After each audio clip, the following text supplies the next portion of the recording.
State regime media known as Fox is in total panic mode on live TV as Donald Trump continues to make things worse regarding his cover-up of Epstein and his dark past connections. Donald Trump and Fox News is breaking down live on air, desperately twisting reality to protect Donald Trump's controversial Epstein ties. Hosts spout bizarre conspiracy theories blaming Obama and Russia distractions, all while Trump humiliates the nation with his absurd public antics. Fox's propaganda masks a deeper panic as his dark past threatens to unravel. Let's break this down. Scotland was like, I didn't have the privilege of being at the Epstein Island. And yeah, maybe we pardon Ghislaine Maxwell. I mean, it was some of the most despicable stuff. Let me show you what Fox was doing at the same time. You had this one Fox host say, look, why is the media focusing on Epstein? It's simple, Fox says.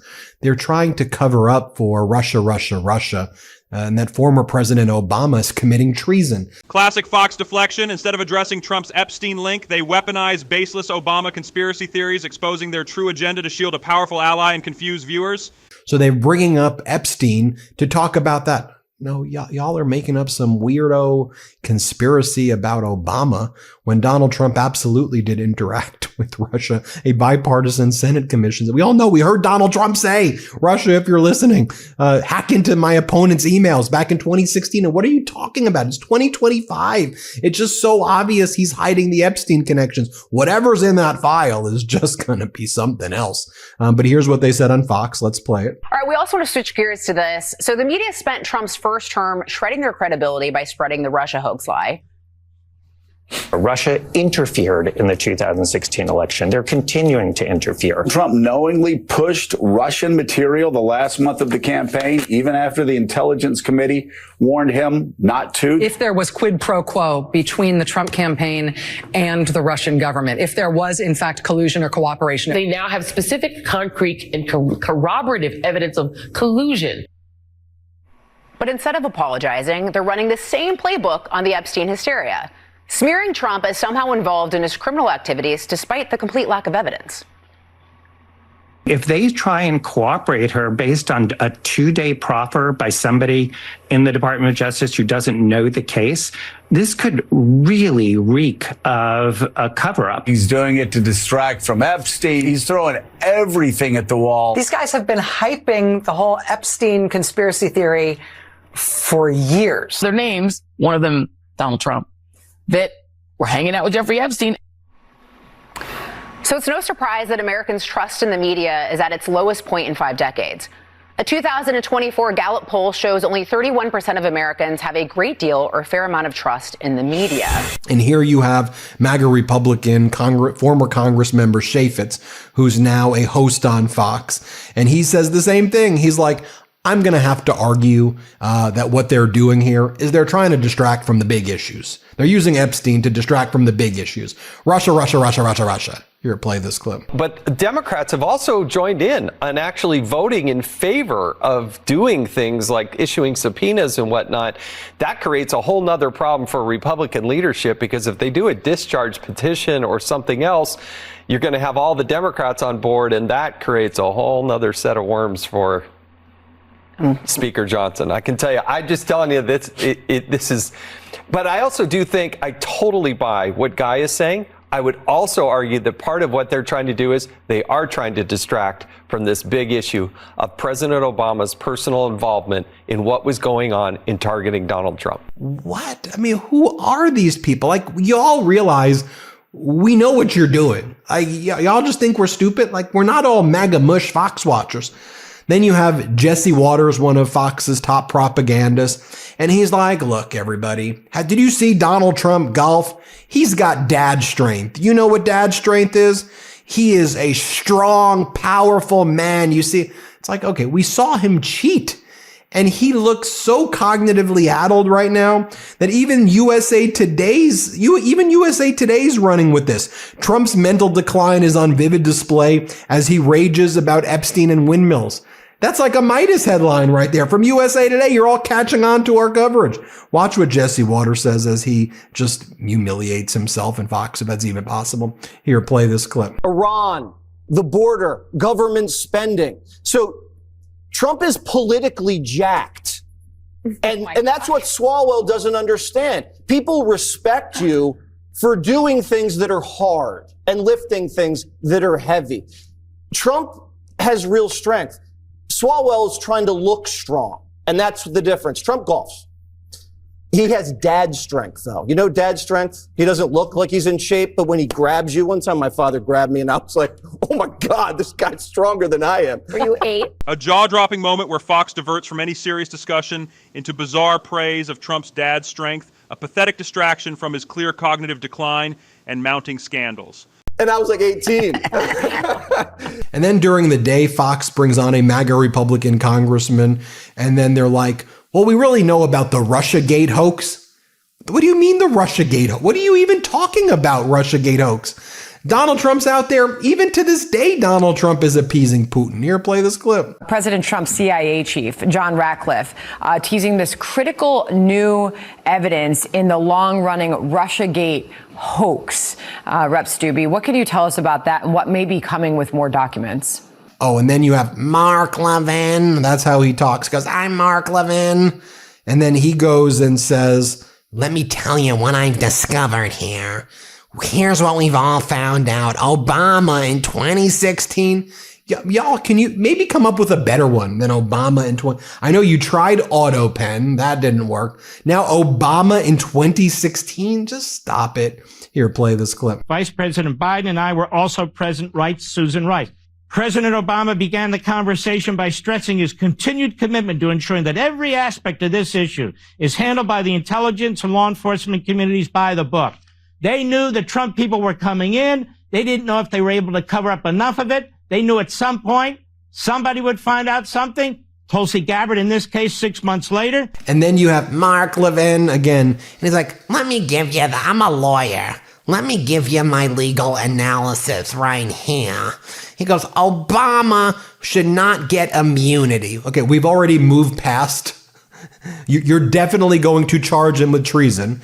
And now he's not going to get immunity. What are you talking? He didn't commit any crimes. What are these crazy people talking about? These crazy fascists. Here, play this clip. From prosecution for all his official acts. There is no immunity for unofficial acts. Wow. So that takes you to this issue of presumptive immunity. Because what Barack Obama what he did wasn't within his official acts. What he did was he moved from his official acts. And he asked the CIA and the others to do something that was corrupt, not part of his official act. Part of his official acts would be as if Obama ordered taking out a terrorist in Yemen, which he did. And it turns out that he takes out the terrorist, but also kills his 15-year-old son, who's a U.S. citizen. Obama can't be prosecuted for that. That's part of his official acts. That's fine. But when a president of the United States says, I need a new assessment, effectively telling the agencies and the rest, I need to get Trump. That's not within your official action. So what would happen in court if they brought some charges? You would have this presumptive immunity allegation, and then you would have to overcome the presumption. And then they bring on MAGA Republican, I'm James Comer. I'm James Comer from Kentucky. I don't know, my James Comer impression used to be better. And James Comer's like, the big problem here in Congress, we can't have any substantive hearings because the behavior of the Democrats. Those Democrats are just behaving so poorly. Here, play this clip. You have Democrats here on this committee, like AOC, like Jasmine Crockett. They, of course, downplay this and they say that it's political theater. Tell me what it's like to try to conduct an investigation like this when, you know, they're trying to have these viral moments attacking Republicans. And here you guys are trying to do a real investigation that's highly important to the future of the country. It's almost impossible to conduct an investigation in this committee room. What we're doing with this investigation is we're conducting depositions and transcribed interviews. Every transcript will be released at the conclusion of the investigation, but we can't have a substantive hearing in this room because of the behavior of the Democrats. My job is to get the facts. We conduct investigations here. We can't prosecute anyone. We can't arrest anyone. At the conclusion of the investigation, we issue a report, and we'll deliver that report to Pam Bondi, the Attorney General. Hey everybody, Ben Meiselas here from the Midas Touch Network. I wanted to let you know about my podcast partner, Michael Popak's new law firm. It's called the Popak Firm. Michael Popak's pursuing his dream of starting his own law firm, really based on the popular demand by all the Mighty and legal AFers who were approaching Michael Popak with their cases and saying, can you help us? And at that time, Popak was not able to. So he went out on his own. He started the Popak Firm, where he is now handling catastrophic injury cases like car accident cases, trucking cases, malpractice cases, big negligence cases, wrongful death cases. So if you or someone you know have a case like this, the consultation with Popak's firm is free. Give him a call. See if you have a case. It's thepopakfirm.com, thepopakfirm.com, or you can call 877-POPOK-AF, P-O-P-O-K-A-F. So 1-877-POPOK-AF. Give Michael Popak a call. And I'm really proud of you, Popak. Thanks for all the hard work you're putting in. Okay. And then going back to that Fox host I showed you at the outset, it was like, she's like, do you remember when Donald Trump visited the Federal Reserve building that they're building? And Donald Trump, he put the chairman of the Federal Reserve, Jerome Powell, through a bit of a humiliation ritual. Here, play this clip. Well, I do think what we saw was a public flogging a little bit with that visit to the Fed headquarters, a little bit of a, embarrassment ritual, if you will. And honestly, I think Jay Powell deserved it in the sense of, even if you look at the overspending on the headquarters renovations that they're doing, you don't need a terrace rooftop gardens, a water features, a VIP elevators, premium marble. So I think President Trump is kind of trying to shame him into that.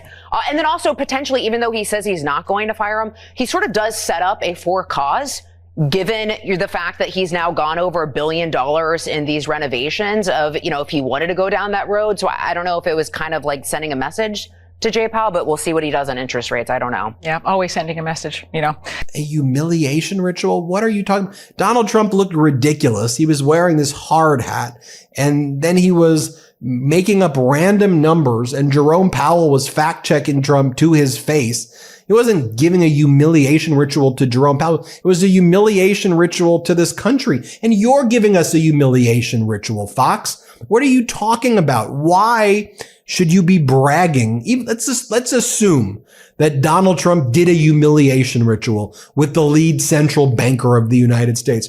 Why are you bragging about it? It makes us look like a crazy country. Oh yeah, the president owned the Federal Reserve chairman. Why do you think the dollar's off to its weakest start basically ever? Who wants to put their money here? The ultimate truth Fox refuses to admit: Trump's chaos is not only a national embarrassment, but also devastating investor confidence, underscoring the real economic fallout of this political farce. With this craziness taking place. But then you have MAGA Mike Johnson, and MAGA Mike Johnson's asked on Fox, hey, MAGA Mike, are you worried that if you engage in they didn't ask it like this, but I'll characterize it what they're saying, in the unlawful gerrymandering in Texas, that California is going to do their own version of the gerrymandering, and New York will do their own version of the gerrymandering, and they'll get rid of the Republican seats. And MAGA Mike's just like, nah, they follow the law in those states. We don't have to follow the law in Texas. Listen to him in his own words. Here, play this clip. Your life was so simple in the first term, but much simpler in the first term, less responsibility. Real quick, are you for the redistricting that the president's pushing for in Texas and Ohio? Because in response, the Democrats say, we're going to do it to you in New York and California. California has a problem. They've got to amend their state constitution, as I understand the law out there, to do it. Look, we have to fight for every inch of ground in the country. We're in an era of small margins, as you said, because of gerrymandering and redistricting. Fox's live panic mode reveals a party unraveling under the weight of Trump's Epstein cover-up and Russia collusion history. Instead of accountability, we get conspiracy distractions, bizarre macho posturing, and stunningly tone-deaf bragging about humiliating U.S. institutions. The question isn't just what Trump is hiding, but how Fox will continue to drag the nation down with him. Drop your take below. How long can propaganda hold back reality?